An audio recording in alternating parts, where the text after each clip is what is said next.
One target of Donald Trump's America First policies was the NATO defense alliance, with the US president pulling American troops out of Germany and berating NATO allies over defense spending. Joe Biden, on the other hand, has called NATO the single most consequential alliance in the history of the United States and vowed to prioritize the relationship. Well, Jamie Shea is NATO's former Deputy Assistant Secretary. He says Biden will be a strong supporter of NATO, but it's time for European member states to show some initiative of their own.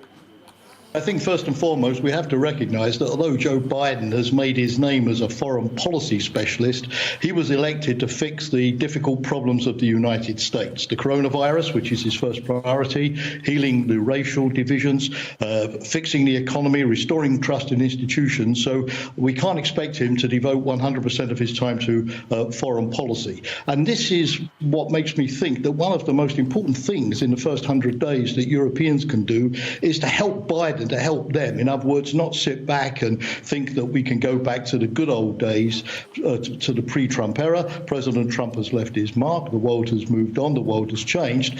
And that, as you rightly said, Joe Biden really likes NATO. He's invested heavily in it. He's left his mark on NATO's evolution. He will actually expect the Europeans now to contribute more as partners to the United States. So I think that the first thing that the Europeans should do is, during a transition period, not wait for the 20th of January and the inauguration, but come up with their thinking and their ideas as to how they can help the United States solve some of the most pressing international security problems. So on the one hand, yes, it's great.